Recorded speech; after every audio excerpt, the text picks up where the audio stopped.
பப் கல்ச்சர்னால பால்வினை நோய் பரவுது அப்படின்னு சொல்லி ஒரு வீடியோ போட்டிருந்தேன்.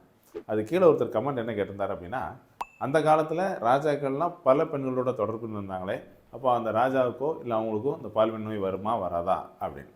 இதே மாதிரி நிறைய பேர் இந்த சந்தேகத்தில் இருக்கலாம். ஸோ அவருக்கு பதில் சொல்லும் விதமாகவும் உங்கள் எல்லாருக்குமே அது ஒரு தெளிவு கிடைக்கட்டும் அப்படிங்கிறதுக்காக தான் அந்த வீடியோவை பதிவு பண்ணுறேன். வணக்கம், நான் உங்கள் சித்த மருத்துவர் மெல்வின். இதில் நம்ம ஒன்று புரிஞ்சுக்கணும். எப்போவுமே பால்வினை நோய் வருது அப்படின்னா யாராவது ஒருத்தருக்கு, 2 பேர் இருக்காங்கன்னா அதில் ஒரு பார்ட்னருக்கு பால்வினை நோய் இருந்தால் மட்டும்தான் அடுத்தவங்களுக்கு பரவும். அப்படி இல்லைன்னா அந்த வாய்ப்பே இல்லை. இதில் அந்த காலத்தில் ராஜாக்களுக்கு அந்தப்புறம்னு இருந்தது. அவங்களோட மனைவியோ துணைவியோ இந்த மாதிரி எல்லாம் இருந்தாங்க அப்படின்னா வேறு யாரு கூடயும் அவங்க கான்டாக்ட் இருக்கிறதுக்கு வாய்ப்பே இல்லை. அது ரெஸ்ட்ரிக்ட் பண்ணப்பட்டிருக்கு.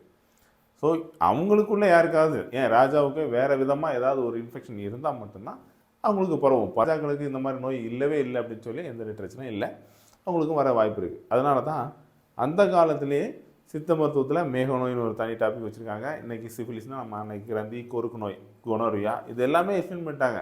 பால்வினை நோயை பற்றி சித்த மருத்துவத்தில் எக்ஸ்பிளைன் பண்ணுற அளவுக்கு வேறு எங்கேயும் இருக்கா அப்படிங்கிறது தெரியாது. ஏன்னா அந்த அளவுக்கு அந்த காலத்திலே அதை விளக்கமாக சொல்லியிருக்காங்க. அதனால தான் அதுக்குள்ளே மருந்தையும் குறிப்பிட்டிருக்காங்க. இன்றைக்கும் பால்வினை நோயில் சித்த மருத்துவம் நம்பர் 1 இருக்கிறதுக்கு அந்த காலத்தில் உள்ள குறிப்புகள் தான் காரணம். ஸோ நம்ம அல்டிமேட்டாக தெரிஞ்சிக்க வேண்டியது என்ன அப்படின்னா, எப்போவுமே ஒரு இன்ஃபெக்டட் பர்சன்ட்டு எந்த வழியிலையும் ஒரு பாடி ஃப்ளூயிட் கான்டாக்ட் இருந்தது அப்படின்னா கண்டிப்பாக அந்த இன்ஃபெக்ஷன் நமக்கு பரவும். இதில் நம்ம முக்கியமாக தெரிஞ்சிக்க வேண்டியது யார் அந்த இன்ஃபெக்டட் பர்சன் அப்படிங்கிறத நமக்கு தெரியாது. ஏன்னா அவங்களுக்கே அது தெரியாது. நிறைய நேரங்களில் அவங்களுக்கு அந்த சிம்டம்ஸ் எதுவுமே இல்லாமல் இருக்கும். ஸோ அந்த வகையில் நம்ம இந்த பால்வினை நோய் வராமல் இருக்கணும் அப்படின்னா நம்ம ரொம்ப ரொம்ப எச்சரிக்கையாக இதை தவிர்க்கிறது தான் ஒரே வழி. அவரை மாதிரி உங்களுக்கு இதே மாதிரி நிறைய சந்தேகங்கள் இருக்குது அப்படின்னா தாராளமாக கமெண்ட் செக்ஷனில் கமெண்ட் பண்ணுங்கள். அதுக்கான பதில் உங்களுக்கு கண்டிப்பாக கிடைக்கும்.